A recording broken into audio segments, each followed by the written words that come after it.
Hey guys, it's M4J here and welcome back to Global Ventures here on Planet Coaster. It's been a long time since the last episode. I do apologise for that. If you've been watching my quarantine streams that I've been doing over the last couple of weeks, I've explained a little bit better there just what's been going on for the last, how long's it been? 3, 4, 5 weeks now since the last Global Ventures episode. It's been a very, very long time. And like I said, I do apologise for that. I do have a very, very, very, very, very legitimate reason as to why that was. A bit of a legal battle, which was a bit unnecessary in my opinion, but that's all I can really say about it right now, I'm afraid. One day, though, I'll be able to tell you all exactly what happened and, you know, answer any questions that you guys might have regarding that. Anyway, that's not how I wanted to start this episode. I wanted to start this episode by talking about what you're seeing on screen. So, for the last few episodes, have been building the ride pretty much in chronological order, and that's what I wanted to do for most of the ride. But I realised very, very quickly that if I was to do that without necessarily knowing how many rooms there were and what each room was going to be, you could end up accidentally cutting out half the story because you suddenly got to wrap up the ride because there's only 2 show scenes left. So what I thought I would do for the next couple of episodes at least is kind of work backwards a little bit, because I know how the ride starts and I know how the ride ends, and the bit that I was having trouble with was what goes in the middle. So by kind of forcing the story into a certain direction, so basically by building this end scene, I am forcing the story to end in a specific way. What that then does is creates a focus for the rest of the ride. That's a really, really bullshit way of saying trying to maximize the most space available effectively.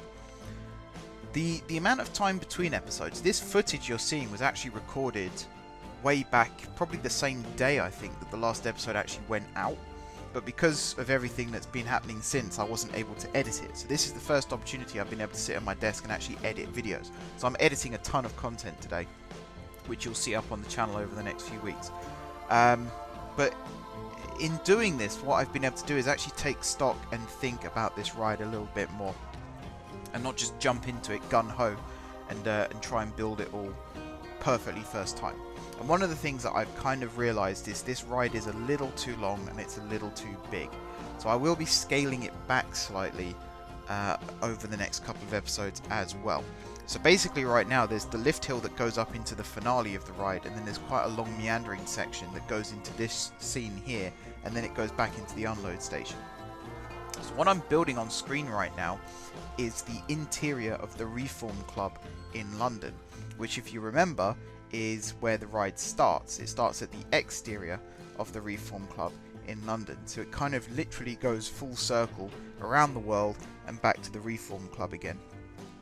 And now that I've done that, I can actually rebuild the end of the ride so that the lift hill leads straight into this section of the ride, rather than there being a slow meandering river section.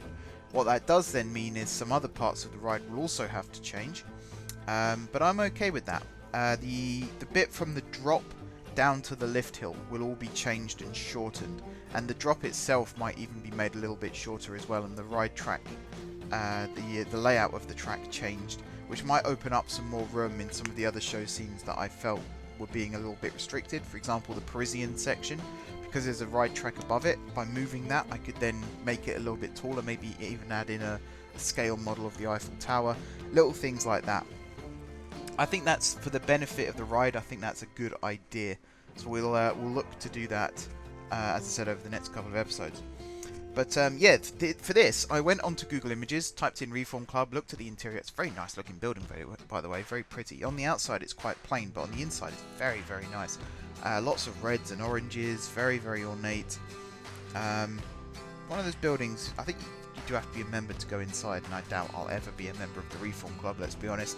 But it's an interesting building that I would like to check out one day if I was ever given the chance to. But I tried to recreate it as best I could using assets in the game. And I will say that about a lot of this ride. I have done the best I could with what I was given. This game has fantastic scenery pieces, I'm not knocking that in the slightest, and building pieces as well are fantastic when you're building things that don't exist in the real world. Like when you're going off your own creativity, the world's your oyster. When you're trying to build something very, very specific, you suddenly realise just how limited these pieces can actually be. And again, I'm not criticising the game. I think it's very fair to say that I absolutely love this game and I defend it to the bitter end. But the word limited will come up a lot during this build, and for good reason, because it is a challenge. It's very, very tricky, but I've enjoyed the challenge. It's one of the reasons why I wanted to do this project. And this room in particular, trying to recreate the outside of the Reform Club is one thing, because you can kind of get away with a little bit of artistic license, but I kind of feel like in certain circles the interior is such a well-known thing, and even in film and TV it's been shown. I actually recognized it when I saw it on Google. I recognized it, and I'm trying to think where I recognized it from, but I've definitely seen it. It might well have been the film Around the World in 80 Days, or it might well have been something else. It might have been in Hustle, thinking about it, because Albert Stroller is a member of quite a lot of clubs. Maybe the Reform Club was one of them. Who knows? But I'm sure I recognise it, and I'd like to find out where I recognise it from. Because it's so iconic, you have to get it right. You can't really muck around and try and half-arse it. So, a lot of pressure. And I have still had to take some artistic license in certain places just to try and make it work with the pieces that I have available. And also the fact that there's a water track that runs straight through the middle of it. These columns, for example, trying to place these at uniform distance apart, whilst at the same time allowing the water trough to run through uninterrupted. A real challenge. It might almost have been easier to actually build the building first and then try and thread the track through, which is something, now that I know roughly what the new ride layout is going to be. You can see the lift hill at the bottom there. That's going to be changed in the future. Now I have a rough idea as to what that's going to be like.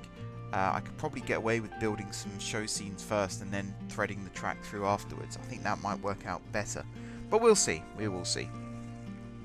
This is, of course, the last time you see the animatronics in the ride as well. And since I've mentioned animatronics at this point, I should probably mention my Patreon, because my Patreon tier rewards have been changed. I've not taken anything out, I've just added new stuff in. And one of the things I've added in, which I'm really hoping a lot of people take up on, is the opportunity to name animatronics within the park. So obviously, in terms of the ride story, you'll have the Phileas animatronic, the Passport 2 animatronic, the Monique animatronic, and the Fisk animatronic. And in terms of the story of the ride, that's what they will be known as. However, a bit like in real life at Disney, some of the animatronics have nicknames. It'll basically be like that. So at the moment, they're all named Phileas 1, Phileas 2, etc. But were a person to support me on Patreon and they wanted to call one of the animatronics, I don't know, Steve, for example, they're allowed to do so. That's part of the tier reward. And like I said, I hope that encourages more people to take up the offer of becoming patrons. I don't want to force anyone. It's entirely up to you. But if that is something that you're interested in doing, then it's always very much appreciated. There are other perks as well, of course. One of the other perks in Global Ventures is, depending on what tiers you choose to support me at, you could have your name on the global billboard, which will be a section somewhere around the entrance where there'll be a giant billboard that will have the names of all the Patreon subscribers, or supporters I should say, written on it. And it'll basically be like a tribute to everyone who's helped out the channel over the years, that kind of thing. It's very corny and very cheesy, I know, but I love it. I've always liked the idea of, anyone who's supported me on my journey will always get an honourable mention somewhere in my projects, because at the end of the day, none of this would exist if it wasn't for them. So that's one thing. But also, if you're a high enough tier reward, I think it's the Gold and Excelsior tiers, which are the two highest. You will also get, so in again, the Disney Legends, they'll have either shop fronts or windows on Main Street named in their honour. And they're always, particularly with the Disney Legends, they're always associated with what they did for Disney. So Alice Davis, for example, was a costume designer for animatronics and also for film projects at Disney. And she has a tailor's on Main Street, which is very nice, very fitting. And it's always that thing of, getting your own window. These days they present it at the D23 Expo, and they make it a really, really big deal that these people are getting their names etched in history, essentially. And I think that's a really, really cool thing that they do. So I wanted to do something a bit like that myself. So basically, if you're a Gold or an Excelsior tier patron, you will have a window or a shop front somewhere in the park. I can't really limit it to Main Street. I think at the moment on my Patreon it says Somerset Avenue. It depends on what Somerset Avenue becomes. If it becomes like a Disney Village, Disney Springs type thing, then that will work out quite well. If it doesn't, then any other buildings in the park, so for example in Legend of the Frontier, the town of Goldlight, there might be a shop front there that will have your name written above the door, or there might be a window that has your name written in it. It could be your Patreon name, it could be your real name, whichever you decide. It is entirely up to you. But a little bit of history there. Your name will be forever part of the Global Ventures project in recognition of the fact that you helped it exist, which I think is a really nice way of giving back myself. But like I said, it's entirely optional. It's entirely optional. Why did that not sound right when I said it first time? I don't know. It's entirely optional. If you don't want to become a patron, that's absolutely fine. Nobody here is forcing you. But if you are interested, them's the deets. You can check out the link in the description down below for the full details. And yeah, that's pretty much all I can say about that right now. So back to what I'm doing here. This is another reason I wanted to change the track layout of the ride, because this room extends slightly, because it has to basically be a perfect square in order for the final show scene to actually make sense. Because the Reform Club, the big foyer area, is basically a giant square, so I had to replicate that here. So that means that there's a very, very low ceiling directly below this room, which currently is the exit through the gift shop, which doesn't, it doesn't matter too much if it's a relatively low ceiling here, because it still counts as being part of the exit path.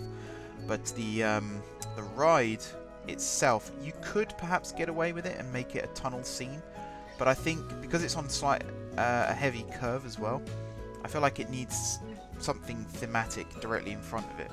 Kind of like the end of Splash Mountain. You will get a lot of Disney references in my videos, by the way, because Disney is the park I know best, even though I've only ever been to Disneyland Paris, but I've seen so many POVs and watched so many documentaries about the making of Disneyland and Disney World. I feel like I know it inside out. It's one of these crazy things. I'd love to go there. Once the lockdown is over, I'd love to get out there and actually see it for myself. But yeah, at the end of Splash Mountain, you've got the big paddle steamer with all the characters on singing and dancing, and it's on the outside of the curve as you go around. So you're basically, not that you have to be forced to look at it because you want to look at it anyway, but in terms of cone of vision, you're forced to look at it as you go around. Your attention, your eye is drawn to it. That's the expression I was looking for. Your eye is drawn to that particular part of the scene. And little tricks with the lighting as well help out with that. And there's a lot of inspiration I've taken from that when it comes to making this ride and future dark rides within the park. Where was I going with this? Oh yes, so underneath this show scene, if there was to be a section of track below, then it kind of has to follow the same idea of having your eyesight drawn to a particular piece, and that would normally be in front of you on the outside of the curve. But in this case, the outside of the curve is a wall. So you could either throw a screen on there, do the Universal thing and throw a screen on there and put something that way, or you can rebuild the ride. And I think at the moment, not that I'm knocking Universal, by the way, because I think some of their use of screens is very, very good. The Harry Potter rides, for example, are fantastic uses of screens. But I do feel myself, I'm more of a practical effects kind of person. So I will be looking to try and change the ride so that I can actually fit some kind of thematic element within that scene. Plus, I mean, depending on how many scenes we have left, I will go through with a pencil and paper at some point and actually mark down what scenes I've made, what scenes need still to be made, and like what parts of the story I don't mind cutting. Because even in the film, there's certain bits that aren't really relevant, like the whole Passport 2 side story. That's not really relevant in this case. Worked for the film, I felt, but doesn't really work for this. So that will get cut. But yeah, it's all about getting the story right now, because I don't want to have to come back and rebuild this if I can absolutely help it. So it'd be nice to get it right kind of on the first go. Even if I can change some scenes later on, you never know, they might release some more scenery packs, or there might be something on the Theme Maker's Toolkit that suddenly would work really well in the ride, and I can always add that in at a later date. But yeah, I think this ride is kind of like a one-hit thing. Once it's done, it's pretty much done. There's not much I'll be able to add or remove to make it any better or any worse. So I am kind of looking forward to getting this project done and moving on to the next one. Even though I'm enjoying this project, don't get me wrong, I miss building roller coasters. That's my thing. And there's at the moment, with the current layout of the park and the current areas that have been decided on, I think there's like 5 or 6 more coasters that could be built. At least one could potentially be a dark ride or a tracked ride instead. There's also a log flume, which for the sake of argument right now, I'm counting it as a roller coaster, even though I know log flumes aren't roller coasters. Before you can comment down below. In terms of tracked ride with drops, effectively in this I count that as a roller coaster. In tracked rides without, I would refer to as a dark ride or an omni move or whatever it might be. Yes, I hate the fact that I'm summing things up and consolidating them, but it just makes it easy to explain whilst I'm going along. This facade as well, the facade to the front of this building is going to have to grow somewhat, because although I'm going to use a little bit of forced perspective in this room to make it appear taller than it actually is, but I've gone with real scale for this ground floor. And the Reform Club, it has this big staircase in the centre of the foyer that then goes up onto this balcony level that you see here. And originally I just wanted to build the front balcony bit, and then I realised I'm probably going to have to build like all of the balcony bit, which is what I'm doing now. You can see the columns are starting to impede on the track a little bit. I kind of feel like that adds to the scene slightly. You feel a bit more part of the action if the scenery is kind of built into the track, rather than if it's just like if the scenery ends and then there's like a foot gap and then there's the track, you kind of feel a bit disjointed. Whereas if you actually have it as be part of the track, even if it might look like it's interfering, the boats actually fit through the gap no problem. So I'm kind of okay with this. But I'm going to use a slightly, basically the top of that white wall on the right hand side, that's going to be the ceiling level, or a little bit higher than that perhaps, but I'm going to try and use forced perspective in order to make it work. So we'll have to see whether that is actually successful or not. But yeah, the facade is just a fraction too short. As you can see, the chimneys don't quite cover it, so I'll have to use some kind of building. Maybe I'll just put like a facade wall on the front of the show building to try and hide it a little bit more. I've got hiccups, by the way, so you might have to excuse me if I suddenly hic. Is that the right word? Probably isn't. But yeah, the facade might have to change slightly, but I feel like overall I might put a little berm on the outside of the park on Somerset Avenue and some trees to cover the show building on that side. Plus, it's not going to be as tall on this side of the build now, so once the track reprofiling is done, it'll fit a little bit better. This is me just moving that door into position. I think in the end I center it on that wall. I think I do. Then you can see I'm just toying with the idea of wallpaper as well. It's actually the wallpaper wasn't too far off reality, so I was quite happy with that. It kind of worked. And then yeah, I just placed this kind of wall set all around the outside. The wallpaper I believe is from the Spooky set, and yet I really plan on using it mostly for buildings like this, and not much for the actual Spooky side of things. The Spooky set added quite a few items that could be used. In fact, I think that door comes from the Spooky set as well. So kind of worked out quite well, really, when you think about it. This white wall is most definitely going to be moved. In fact, again, I think I do that later on in this episode. And right about where that track piece was there going through the wall, yeah, here we go. I add a new archway in like so, which I then have to move over slightly, and then straight into that is going to be where the new lift hill goes. See, I just have to move it a fraction, change the grid size, there we go, just to make it work a little bit better. But yeah, the show building, it was big. Even when I was building it, I was kind of looking at it thinking it's quite big, and scaling it back is going to be for the best. It's still going to be a very, very long ride, but it's not going to be as long as it is currently.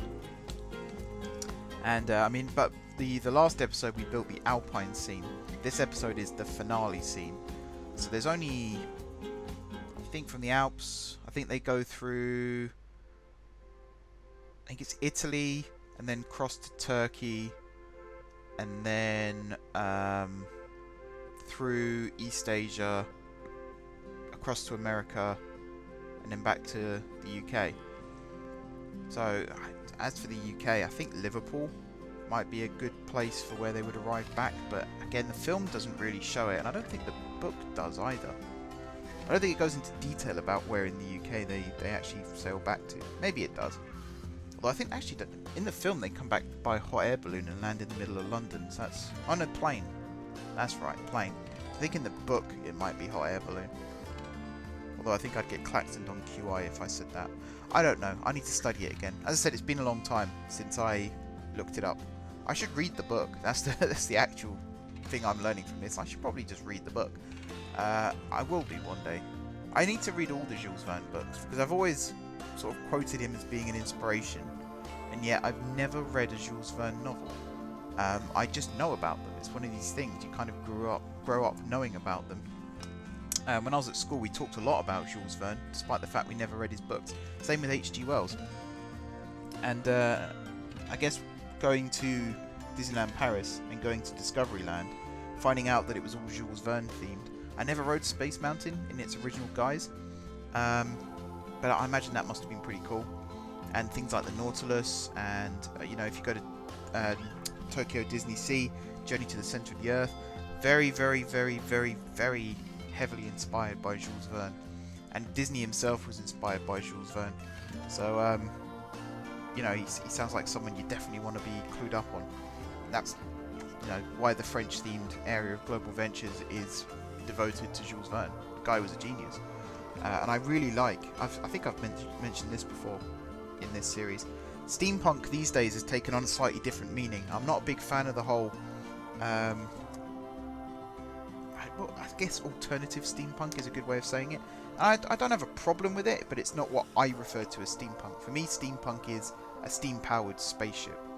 Or, in the case of Journey to the Centre of the Earth, steam-powered drills that go right the way down to the core of the Earth. And even things like the Nautilus. I don't think the Nautilus itself was steam-powered. It might well have been, actually, thinking about it. But that, to me, is steampunk. And Jules Verne kind of pioneered that idea. The really, really futuristic technology that's still powered by steam. And that's what this area is going to be. So it's kind of a Victorian-themed, or Victorian era Parisian-themed steampunk section of the park. So I can really play around with it, and I've kind of already done that with the rail station, and I'll be doing that a lot more with some of these elements here as well. Obviously this ride is based on the book, so I'm going to have to go with the book, and the book itself, Around the World in 80 Days, doesn't really contain much steampunk inspired stuff, but some of the other rides that I'll be building in this area, there will be a From Earth to the Moon themed attraction, and there may also be a Journey to the Centre of the Earth. The reason I've gone with Around the World in 80 Days and From Earth to the Moon is because those rides, there used to be Around the World in 80 Days at Alton Towers that no longer exists, and Space Mountain at Disneyland Paris has been rethemed. I think it's Hyperspace Mountain at the moment, or Star Wars, whatever the Star Wars one was called, I can't remember now. So basically they're free property as far as I'm concerned, whereas Journey to the Centre of the Earth does exist at Disney Sea, so I don't really want to step on their toes with that. Plus they do a far better job than I ever could, so what's the point of even trying? But yeah, this one, Journey to Earth to the Moon, and I might look up some more obscure novels from Jules Verne, or even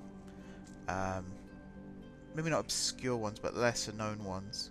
Basically do some research on Jules Verne and see what other stories I can adapt into rides, and see what we can do with that.